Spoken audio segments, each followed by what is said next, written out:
Ron Moore got rid of the spandex and the robot dogs and updated Battlestar Galactica from kitsch to critical acclaim. Plus, Danica McKellar has grown from Wonder Years cutie to total nerd cutie. Look, it's about time we got her on the show, that's all I'm saying.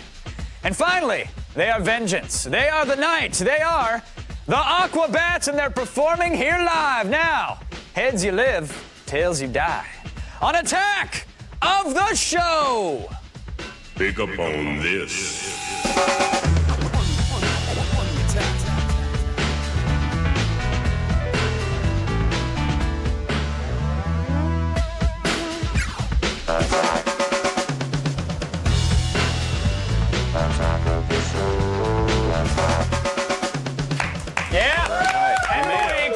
All four people that are awake and paying attention are applauding. Welcome, ladies and gentlemen, to Attack of the Show and the end of the week. Yes. Thank the Lord. I'm Kevin Pereira, joined this whole week by Will O'Neill. Did you have a good time? I had a great time. Yeah. Good. We loved having you. Sarah loved having you, especially. I Always. love having Will around. He's so charming. Dreamy. Even. It's something we just don't have enough of here on Attack of the Charming Show. guys. I set the bar low. You hop over it. Everybody was a winner. That's fantastic. He's See, here to the make perfect you look wingman. good.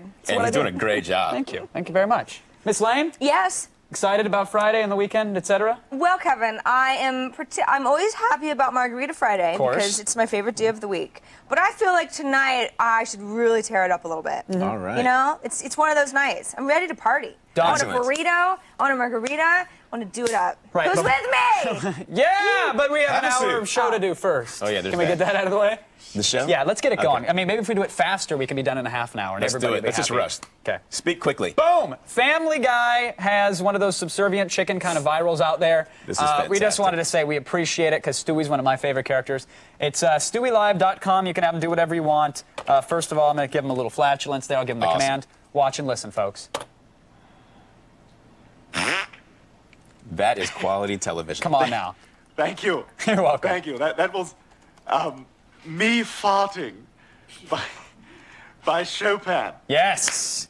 You gotta love it. Classic, You gotta yeah. love it. If we can't be entertaining, we'll let the Family Guy do it for us. That's it. In yeah. fact, I'm thinking let's just put an episode of it up on the show. That sounds like a great idea. All right, let's do it. Roll the We don't. Oh, yeah. Oh, we don't have Family Guy. We have the website though. So what else can you do? We can tell him Simpsons, which I thought was kind of interesting. There's a little bit of a rivalry Yeah, the there. competition. So what would his response be to Simpsons? Who knows? The website's probably getting a little jammed right now. So he's just going to sit there and think about the suggestion that I gave him, and that's going to be that. There It's you go. StewieLive.com when it works. Those real darn entertaining. Attack of the Show when fans. it doesn't, not very entertaining. You know, someone at Fox is watching our show right now, going like, "Take that down. We're not Exactly. we're not doing their show One for more- him." one more website Oh, there he show. goes. There he goes. Go on, Stewie Simpsons. He's peeing. That's classic. Look at that. All right, yeah, that's enough. fantastic. Enough of that. Next. Some people may not have noticed. There is a giant TV behind us. Yeah, and I don't know if you Stewie caught looks that. great on it.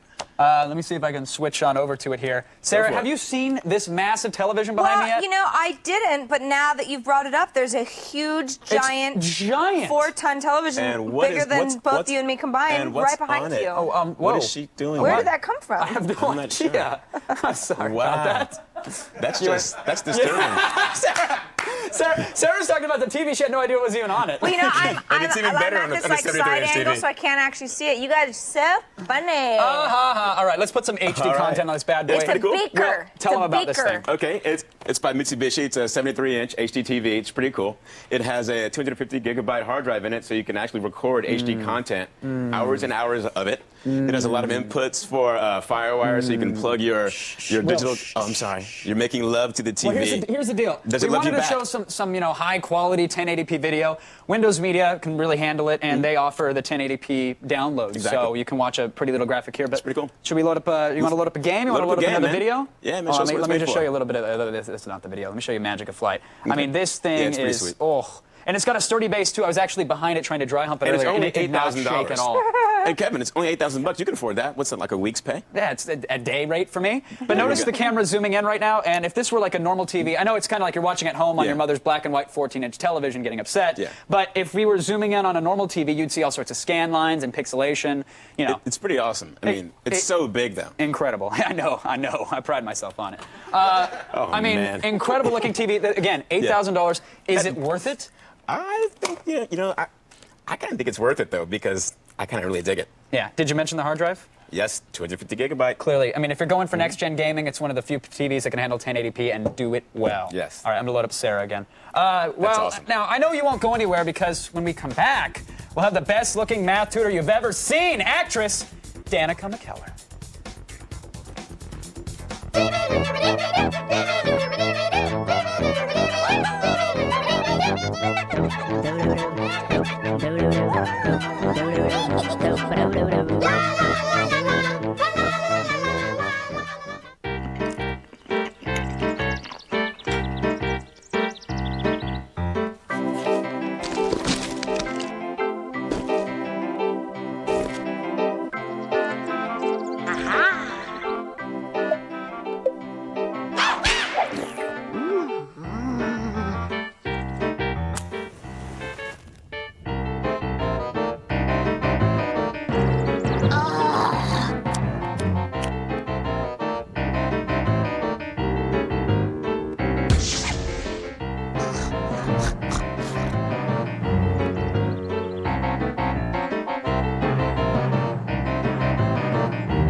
If pity dating Kevin Arnold didn't already make Danica McKellar a geek icon, then her post-Wonder Years career certainly has. She's a sci-fi star, a TV star, a video game star, and apparently a mathematician. We're going to get to the bottom of this. Danica, welcome to the show. Thank you very much. Thank you for coming on. It was a pleasure talking to you at G4. Yes, I said I would get you on the couch one way or another. You're here. Yeah, so which thank couch? you. Thanks. Well, the show. The show, of course. I would never self-flatter that way. Of course. You are a video game star. Well, Which my voice is, I guess. Yes, which is like Spanish fly to a geek, I hear. So, tell me, what video game work have you done? Well, probably the most recent one is a couple of characters in Fear, but also X-Men Legends, Jubilee. Very That's probably nice. my favorite one because she has superpowers. You know, her like electricity comes out of her hands, and Did they give you like 40 different cues for like electricity grunt number 1 Yes, and I punch love it. grunt? Oh my god, that is so much fun because you get to do like punch people. I mean, but you just make the sound that you would vocally make if you punch somebody, and then you make the sound that you would vocally make if you're getting punched. So, and it's like small punch, big punch, really big punch. Danica, So, I don't want to put you on the spot, but there we go. Okay, I was going to ask for that. Or then, you know, or like falling back, or then jumping. Like, what sound do you make when you jump? I'm generally silent. Do you even know? I have interns lift me up. I refuse. If you jump, you go, like that's the sound that it makes. Oh, so you even include the land? Yes. That is professional. It's I don't- amazing. I But don't the know how you first do that. time that I ever did it was for Jubilee, and so I actually just jumped like in the recording. I was like give me a minute. Hold on, hold on, let me What figure do I this do? out. Hold on. So like, and then like little jump, and then medium jump. Give me Grand Canyon jump. Nice. And then you like, because you fell. All right, so you've proven video games, done, check. The geek trifecta that is you is one closer. Thank you. The second geek genre, of course, sci-fi. Yes. What's going on with you in the world of sci-fi? Tomorrow night, Saturday night at 9 o'clock. There's And a we movie. know our viewers have nothing to do on a Saturday night, so they're tuning in. No, it's a Saturday night movie, so you can take your date and, you know, curl up on the couch. Of course. It's called Path of Destruction. It's just a fun, like, popcorn movie. It's nanobots that turn bad. And you're a reporter who's going to save the world from said nanobots? Indeed. All right. Indeed. And you brought a clip as well, because we want to tease them. We want to let them know what they can look forward to tomorrow. Yes, someone brought a clip. Well, what are we going to see? Let's see what they picked. All right. This formation is actually made up of a bunch of little robots that eat things. That's the simple version, yes. I'm guessing that's not a good thing. Not if you put stock in the gray goo theory. What? The gray goo theory. Some scientists believe that nanotech is nothing more than a Pandora's box. I mean, that we might one day inadvertently create a single nanomolecule that is capable of multiplying and eating everything on the planet. Trees, animals, people. So basically what you're saying is we're dealing with Pac-Man on steroids. Yeah, that's the video arcade version of it, sure. There's nothing scarier than an 80s arcade character on the juice. That's right. You got to be careful. Are you fearful for nanobots? Has this inspired you to be a crusader against the creation of nanobots? No, but maybe I should be afraid of nanobots. You know, the more I think about it, the more I think I should be afraid. Danica, the movement needs a voice, and you should be the figurehead for it. All right. All right, sci-fi games done. I refuse to believe there's math in you, Danica, and everybody tells me otherwise. Oh, don't bring it up. You're gonna get schooled. Can I give you a challenge? Sure. Would you mind? Yeah. There's something that my teachers used to yell, and it was 0.999 repeating, etc., if you will, Yes. is equal to 1. I call BS because I knows my numbers. But 0.9 repeating forever, right? yes, I mean, does that equal 1? can you prove it? That's the question. It actually happens to be one of my favorites. Oh, well, what were the odds? Okay, because seriously, this seems a little strange, right? 0.9 repeating forever should be close to 1, but not actually 1. Well, exactly. Let's see. All right. If you let x equal 0.9 repeating, so imagine there's a million nines here. Absolutely. In fact, infinity nines. Then 10x, so you multiply 10 times this number, what do you get? Move the decimal. It's 9.999 repeating. Right. Subtract both sides. Over here, you get Cat's game. 9x. And on this side, what would you get? 9. 9. 9, right. Exactly. See? Divide both sides by 9, which we certainly can do, and you get x equals 9 over 9, or 1. My mind is totally blowing, Danica McKellar. Wow. So, you know, x equals 1, x equals 0.9 repeating, means that 0.9 repeating equals 1. Done. Check plus for Miss McKellar, ladies and gentlemen. Wow. That is amazing. So, all right, video games, check. Sci-fi, check. Obviously, math, check. I want to see this list. No, it's done and done. The only question is, what are you doing tonight? Because I could be your arm candy. I had this really cool couch. Yeah. That, Be sure to watch Path of Destruction on the Sci-Fi Channel this Saturday at 9, where Danica saves the world from nanobot destruction. And if you have math questions, and I'm not kidding, you can contact Danica through her website at danicamckellar.com. Thank you so much for coming on. Thank you so much. When we come back, I'll answer 2 very important questions. Will my Free Play Friday be worth your time? And what the heck is up with Japan? It's coming up.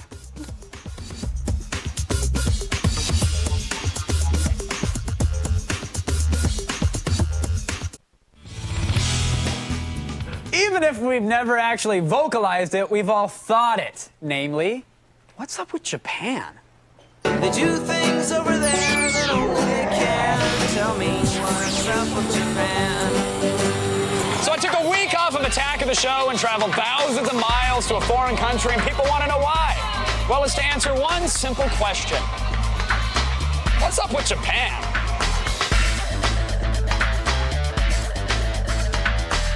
For lifestyle exploitation, Harajuku's the place to be. There's live journal emo goth, tree-hugging hippie, hip-hop guy.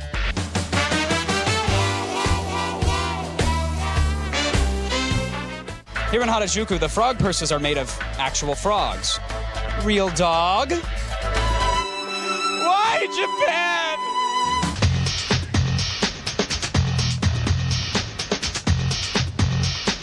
The country of Japan has outlawed firearms. You can't get them anywhere. Even the police themselves don't carry them. But see, the society, they're smart. They understand that sometimes just gotta blow some people away. That's why there's airsoft. Everything started out in Japan about 20 years back. Only reason why they actually started playing airsoft was because they couldn't carry real guns here. They shoot at about 270 feet per second. You got gears, you got a motor, piston, you got different types of guns. AEGs, you got your gas-powered pistols, and your spring bolt-action rifles, upgradable to any amounts of power from 270 feet per second all the way up to 600 feet per second. Can we actually fire one of these bad boys? Okay, let's get to it now. Right, let's do it. So this is our producer, Brian Keller. He has been working me like a dog all week at TGS. And so I said, Brian, we should see what the gear looks like. If you're playing a match, get on a mask, get on a little Kevlar vest. But now I've got him trapped in the corner of the store because he's afraid every time he moves, I'm gonna unleash hell on him.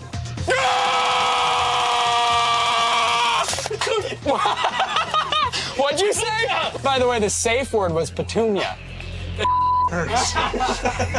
Something that the Japanese consider to be ethnic cuisine involves putting eggs on everything. Everything. The busiest intersection in Japan is right here in Shibuya, and apparently my question's been answered. The electricity bill is what's up with Japan. Here in Japan, the 3 S's are very popular. Schoolgirls, sushi, and smoking. The problem is when you're walking around the streets of Akihabara, you can't light up, so that's why they've got Smoker Style. It's a place dedicated to lung cancer. Let's go in.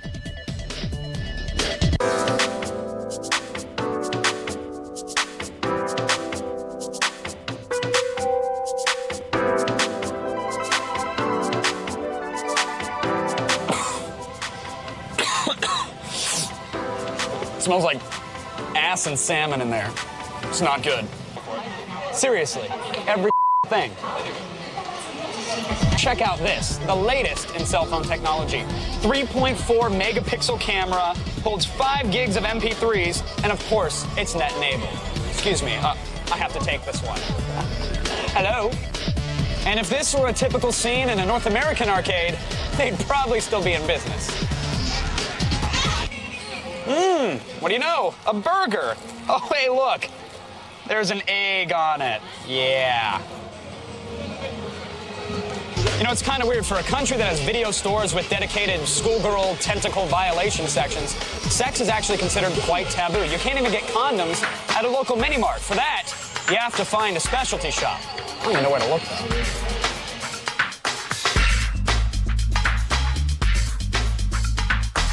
Oh, look. They come in X-Play and Attack of the Show. All kidding aside, Japan is an absolutely amazing place. The people, the culture, the lights, just everything. Except for the eggs. I can't deal with the eggs anymore. I'm not excited about it. Stay tuned for more Japanese action next week. And remember, G4's official Tokyo Game Show special premieres next Tuesday, September 27th at 10 Eastern, 7 Pacific. Now, how about you and me have ourselves a little free play Friday, huh? Yeah.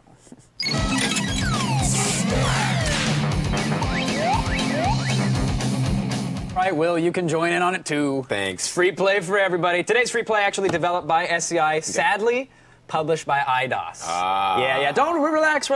It's actually good. It's no tomb rating here. It's kind of like the Mex Pain. Because if it sucks, I'm gonna cry, man. Hold back the gator tears. It's right. total overdose. Take a look, folks. Multi-platform, of course, not just for PC. It's coming out on Xbox and PlayStation 2, so you can get your fill anywhere, unless, of course, you're a GameCube owner. The year is 1989. It's set in Mexico, of course, and you play twin brothers Ram and Tommy. That makes a lot of sense. Yeah, take your time with that joke, okay? Okay. You have to search for your father's killer, and the PC demo will give you one mission. I hate looking for my father's killer. Everybody does. It's such a drag. It's a journey that every man must make in a journey of self-discovery. And if it takes you to Mexico, why not? Get some cheap Vicodin, you'll be fine. And there's an egg on top. Exactly. Weird, egg on everything. There was egg spaghetti, by the way. In that that looked really tasty. Egg spaghetti.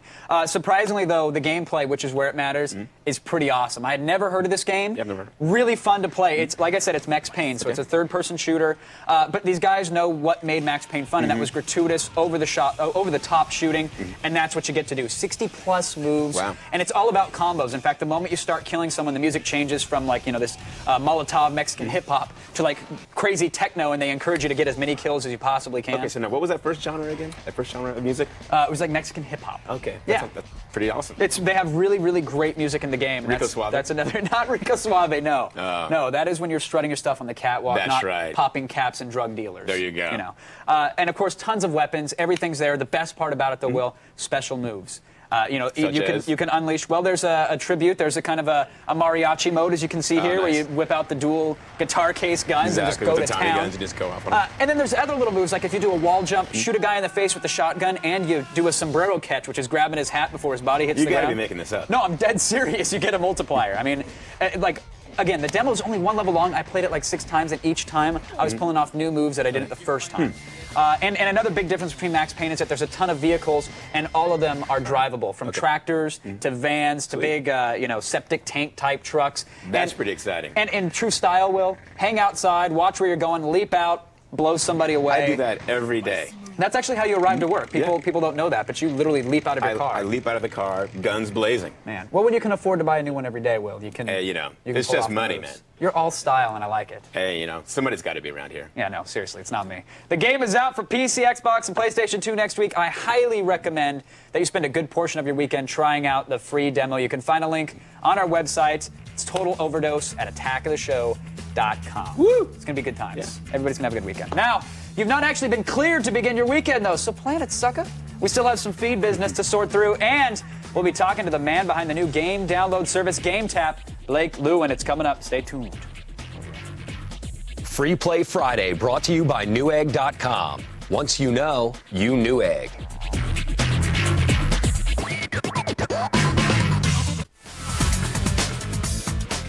Welcome back to a show that, to be honest, is kind of a crapshoot. But still, waiting to shock and amaze you, our Battlestar Galactica writer and executive producer, Ronald Moore, and this week's Boost Mobile Live Music Friday band.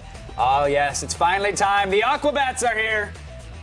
Now, Blake Lewin is the VP of Product Development at Turner Broadcasting, but the real reason you need to know his name is that he's the creator of the upcoming GameTap.com. Blake, welcome to the show. Thanks, Kevin. Thanks for coming on. I'm told this is the first time GameTap's ever been demoed, This at least is live. its world network premiere. Well, it's looking spiffy and shiny, but I think we should probably explain what GameTap is for the uninitiated. Sure. Well, Turner Broadcasting has created networks for the years for cable, and GameTap is the first broadband network that we're creating, and the content, instead of being animation like Cartoon Network, is games for GameTap. Perfect. If you can do for gaming what you did for cartoons, I think we're all in a better place. Well, we hope so. On account of it. So, what's the evolution of GameTap been? I know there's been, even dating back to the Atari, there was a cartridge you could connect online and download content to your Atari. What was the evolution of this particular product when it comes to this product? We looked at what we do on TV. People can change the channels, watch casually. Sure. They shouldn't change the channel, though, Blake. Let's be very clear. We have a lot of channels. Okay. GameTap is about being able to log on. We have a software application.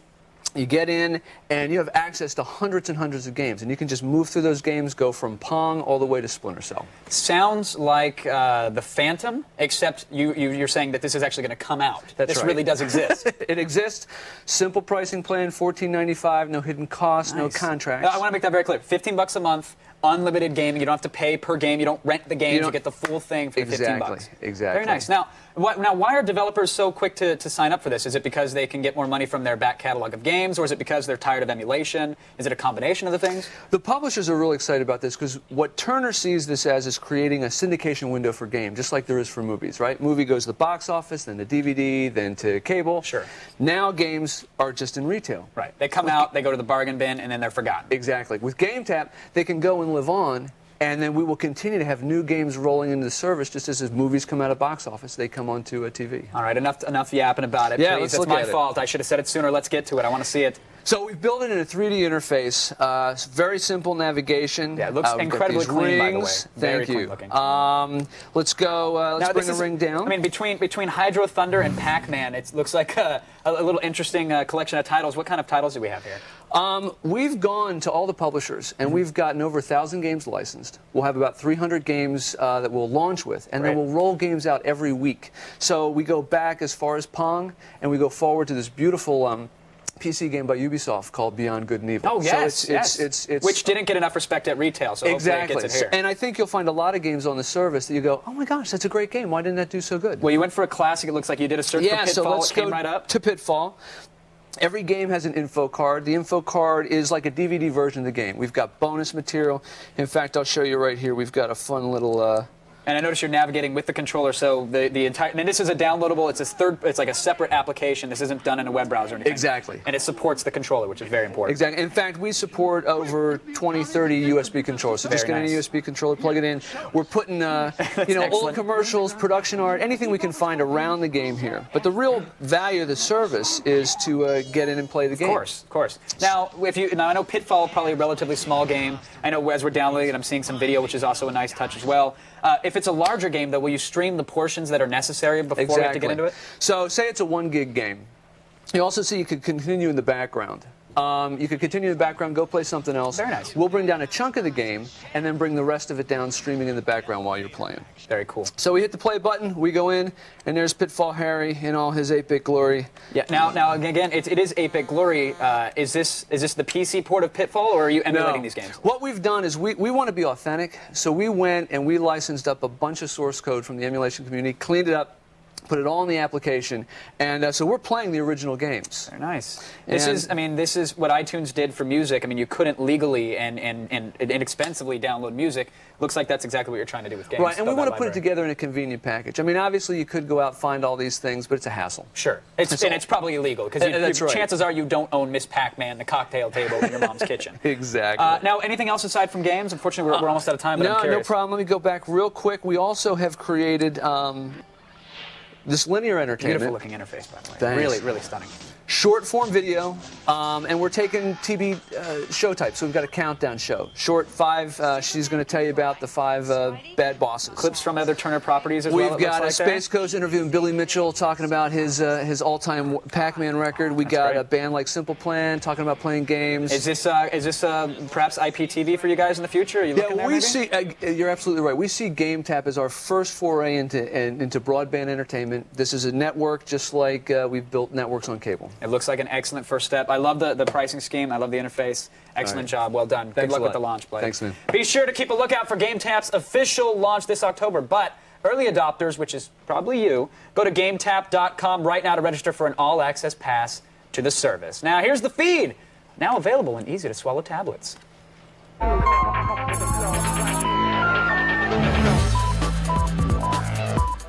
The consensus seemed to be that Japanese gamers were going to continue to show brand loyalty into the next generation by sticking with the Sony PlayStation. A poll seemed to back this up, claiming that only 6% of gamers were interested in the Xbox 360 at all. It's not that many. Well, the tide may have shifted slightly following the Tokyo Game Show. A similar poll now shows that 22% of gamers are now intrigued by the 360, and the response to Microsoft's presence at TGS was enormous. Experts cite the introduction of popular franchises like Resident Evil and Bomberman, once exclusive to the PlayStation, of course, now to the Xbox, as possible reasons for the shift. Of course, you can't really trust the poll. It's like asking a child, do you want candy now? Or do you want candy that might be slightly better, but you have to wait 6 months to eat it? It's a dilemma. Now, apparently, Congress learned some things from the Howard Dean presidential campaign, like websites could be a major fundraising source and showing emotion is bad, unless that emotion is chuckling indifference. That will apparently pave your way right into the White House. A new bill floating through Congress proposes to have the internet recognized as a media outlet, which would make it subject to campaign finance reform laws. But the question is, will the law differentiate between politically oriented blogs and actual fundraising sites? And will it severely hamper freedom of speech? Since the bill, which has yet to pass, is called the Online Freedom of Speech Act, I think we have our answer. If that's not an obvious smokescreen, I don't know what is. It's as bad as the Patriot Act or No Child Left Behind. All right, soapbox off. Now, the Washington Times is reporting that the U.S. military may not be stopping at Space Marines. Now they want giant satellites that can jam enemy communications anytime they want to. Air Force General Lance Lord spoke about the program, but was quick to dispel rumors that the military was, quote, weaponizing space. He claims the satellites would be for intelligence protection, not invasion.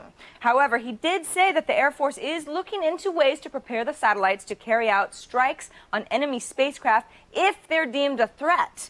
Lord then complained that the system is not yet operational and attempted to force choke a nearby corporal. When asked if the small spacecraft the Air Force plans to use for maintenance will be used as anti-satellite ramming devices, Lord said, dude, that would be so cool. But no, we're not doing that. Now, deep within the Smithsonian Institute's research facilities, scientists are huddled around strange goo-like substances known only as snarge. And what it is may shock and surprise you. The new life form, you ask? Some kind of horrible mutant alien hybrid like the one in Alien Resurrection? No and no. Snarge is all that remains when a bird collides with a plane. I'm not kidding, people. Every day, people from all over the world send these scientists their snarge so that then they can study which bird species are more prone to flying into planes. It's a true story. Wired News reports that the DNA culled from the goo is put into a database and studied, according to Smithsonian snarge expert Carla Dove. And for the record, no, Dove does not find her last name ironic. Independent studies are similarly trying to get to the bottom of the whole raccoon truck phenomenon, very tricky, and the bug windshield epidemic, very sad. That's the feed. You're free to go. Thanks, Sarah. Go on. Snarge, huh? Snarge! Yeah. It's pretty interesting. I mean, I've been rounding up pigeons and throwing them into a box fan, but they don't want my DNA samples. It's weird. Well, I've heard a lot of people don't want your DNA samples. No, but they get them anyways. You know what I'm saying? You were about to get one. You were. Oh. Ooh. Yeah. Next. Oh, you know what? We did mention, and I want to do this real quickly and very unofficially, since I don't even remember the guy's name, but a couple days back we said that someone was upset.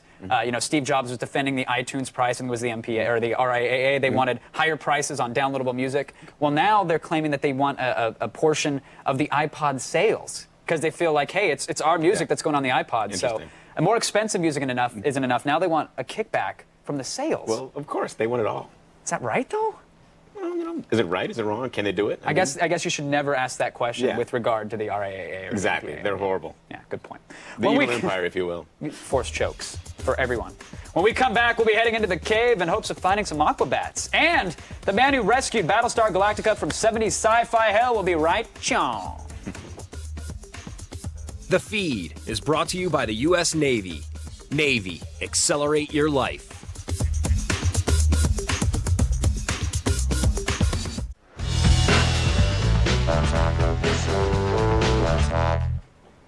If your TV show has strange planets, spaceships, prosthetic alien parts, then Ron Moore is your man. He wrote episodes of Star Trek and Roswell before reimagining and reinventing the cult classic series Battlestar Galactica.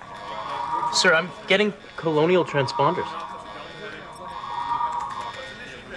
Colonial? Hell, now they're using our own signals against us. Maybe. Weapons hold. Hold a jump, too. Something up your sleeve, I take it? All ships Galactica. All right, welcome, Ron. Thank Good you. to have you here. Now, I understand that you got involved in the science fiction business sort of in an unusual way. I got a lucky break. I was living in Los Angeles trying to be a writer for about 3 years, and I started dating a girl who knew I was a fan of the original Star Trek series because I had various posters and models and things like that in my apartment. You made it clear. I had made it very clear, and I still got the dates. Hey, some girls like that kind of thing. Some girls like that. And she had a connection to Star Trek The Next Generation, knew I was a fan of the show, and she said, well, I can get you a tour of the sets because I still know people over there. And you were like... I was like, yes. Yeah. That'd be great. Oh, God, I'd love to go see the sets. Right. So she made a couple calls, and it took about 3 or 4 weeks to set up the visit. And in the interim, I just decided to take a shot, and I sat down and wrote an episode and tucked it under my arm and brought it with me on the set tour and conned the guy that was giving me the tour into reading it. And he turned out to be one of Gene Roddenberry's assistants, and he liked it and gave it to my first agent, who submitted it to the show, and it went in the front door and sat in a slush pile for about 7 months. And then finally they were like, this guy might be good to have on a team of some kind. They called and bought the script and asked me to do a second one. After I did the second one, they brought me on staff. And the rest is history. I was very lucky. You're very lucky. No, it's a very great lucky. story, though.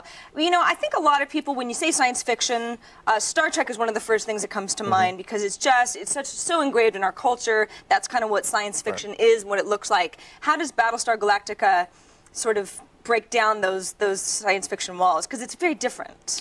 Yeah, I mean, that was one of the intentions from the very beginning was, Star Trek had become the gold standard for what science fiction was, especially on television. Yeah. And a lot of the ways that show was put together and sort of the way it was done in character and in production values had become sort of their own cliches over the 25, 30 years that Star Trek had been on in all its incarnations. And I felt very strongly that I wanted to do a show that was very much different than Star Trek, that cut against all those sort of cliches. So we went out of our way to do things like shoot it in a documentary style with a lot of handheld photography, to make the sets more realistic and believable that people actually lived and worked here, to address the characters, from a believable standpoint, to really go for this sort of very down-to-earth kind of feeling, as it were. And now down to earth, but also, you know, I've seen some of the Battlestar Galactica episodes, and they can be very hard to follow. I mean, you really got to be paying attention. You can't be passively eating your chips on the couch and sort of half paying attention. Is that intentional? The show doesn't talk down to the audience. You know, the show says, you know, we're going to present something to you and pay attention. And there's a lot of things going on. Hopefully there's still enough of a simple narrative in every episode that you can follow along, even if you don't know all the ins and outs of Baltar and Six and you know, all the backstories on Caprica. But yeah, it's a complicated show with a lot of sort of heady ideas and a lot of theology and religion and, you know, a lot of sort of grand mythos and then complicated character drama. And the show just asks something more of its audience. It was always meant to be an adult show, and like, okay, this is not going to be just escapist fare. And obviously, with that kind of a show, you're going to get a lot of response from the people who are watching, have things to say. They've got, you know, they have theories on what might be going on. Now, you answer a lot of those questions. You're really in touch with your fans. On a website, you've got a blog, podcast, that kind of stuff. I mean, that must be a whole nother full-time job. Because I work on a show where we got a lot of response, too. It's a lot of extra stuff, and I don't do the blog as often as I should, but I do a podcast for every episode and try to get back to the blog and answer questions from the audience. It's interesting and fun. It's something that I started doing when I was at Star Trek. I was on an AOL board there and would answer questions. Yeah. And I find it useful. It just teaches me a lot about the show. You know, I mean, the people that care enough to actually write in, you know, and post on these message boards and analyze the show from all these different angles, they're looking at the show on a deeper level than the casual viewer is. And a lot of times I learn things about what we're actually presenting as opposed to what I think we're presenting when I read those messages. And, you know, sometimes the harshest critics of the show are the things that teach me the most about it. Absolutely. Now, there's a lot of, obviously, Battlestar Galactica. It's different. It's a different kind of sci-fi show. Are there any other modern shows that influence you? I mean, are you guys looking at the, you know, last episode of Lost and going, huh, maybe we could do something like what these guys are doing? Not so much Lost, really. I haven't actually been watching Lost. I haven't either. I think we're the only two people on Earth. I think we're the two left, yeah. But, you know, we were influenced by like shows like the West Wing was a big influence for us in how to present sort of complicated, you know, political stories and character dramas and do it on an ongoing basis as well, do sort of episodic shows. Nip Tuck and The Shield and The Sopranos and 6 Feet Under. There were a lot of sort of quality dramas that we were looking to sort of emulate in terms of how they presented the stories. In terms of just like plot and things, we haven't really edged into a lot of territory that other shows have because we're essentially staying away from a lot of things that they might do on, say, Stargate or even Lost. You know, so we are kind of our own little, we have our own corner of the universe that doesn't cross over into too many other people's. Well, obviously, it's a good corner. People love the show, Battlestar Galactica. Thank you so much for coming to our show and telling us a little bit more about how it works. It was my pleasure. Thanks, Ron. Thank you. The mid-season finale of Battlestar Galactica airs tonight at 10 p.m. on the Sci-Fi Channel. Don't miss it.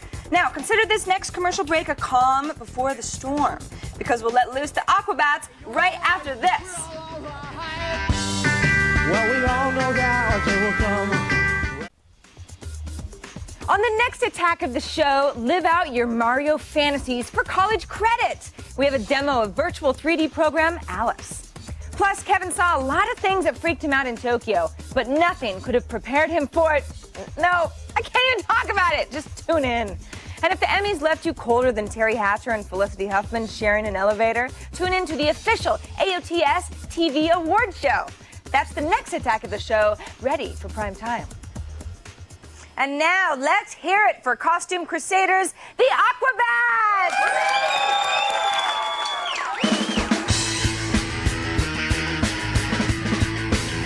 Attack of the show. You know, bro.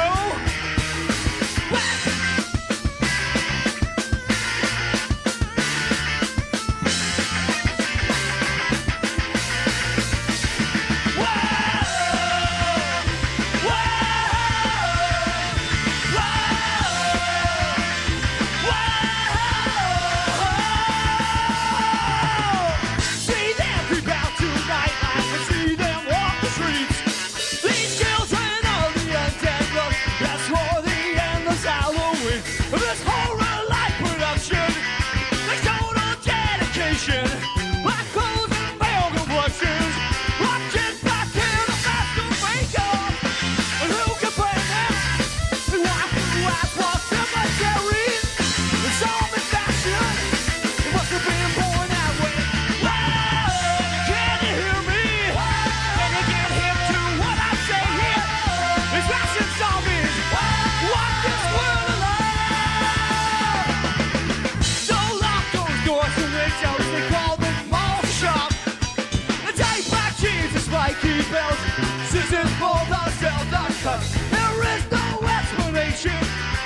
creatures are just victims, dressed in expensive fashion.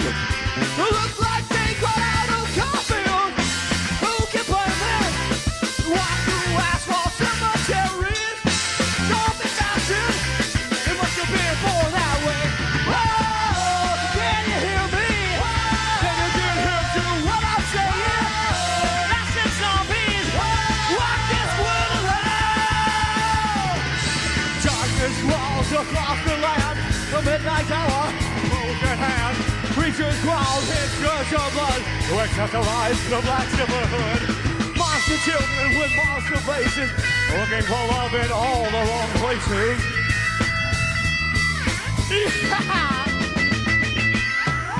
And who can blame them? They walk through asphalt cemetery. Zombie fashion must have been born that way. But can you hear me? Can you get hip to what I'm saying? Fashion zombie, walk this world around. Can you hear me? Can you get hip to what I'm saying? Fashion zombie, walk this world around.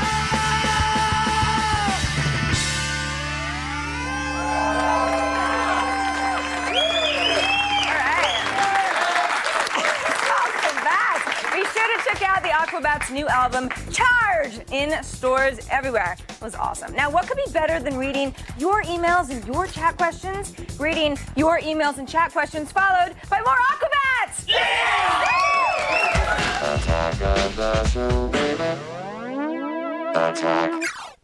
Sunday night at 9 on the Whipset. Aquabats. Good, good. All right, well, I want to get to them, but first we have to get to the chat room. So Little chat let's get for it out our of the Friday way. night. Okay, Striker 10, Okay. first question. What other hobbies does Will have besides technology? Oh. I ride bicycles, things like that, pretty much all the time. Like hogs, Are Harleys? you talking No, like a old bicycle, school like a- Schwinn or like street bike? Or More like really fancy road bikes. 'Cause, Ah. Does your Interesting. Huffy have a basket, Will? yes, it does. All right. And little tassels on the end no of the bike is handlebars. complete without a basket and some No, string. and a little bell. And a banana seat. Of course. Next one from Kenneth Pereira. I That's, don't buy that's that at all. curious. I don't buy If that. Kevin wasn't a TV host, would he be pursuing a career as a drummer? I would gladly give this career up to be a drummer, especially for the Aquabats. Yeah, no joke, right? Little Captain Hampton, one of my You favorite would look songs, by the so way, guys. good in like spandex. I look. I know. That's it, another week in the books. Close them. Thanks to all of our guests, Ron Moore, Danica McKellar, Blake Lewin, and of course, this week's guest host, Will O'Neill, everybody. Aquabats, take us out! Let's hear it, boys! Come on! Bye, kids!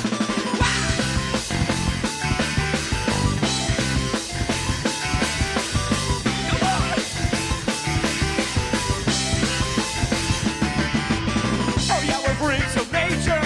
We're the kids that easily bruise. Oh, we're the kings of creatures. Outer space hillbillies from the moon. So get stupid on your time. I keep your geriatric bye goodbye to yourself. It feels the landmines. I'm alright, you're alright, we're all alright. Well, we all know that our day will come. The revolution has begun. So raise your fists and take a stand with your super cool. Super cool is that you go down. We're running crazy down the middle of the boulevard. It's a nerd alert, it's a nerd alert. And you'll never, ever take us alive. Never take us alive.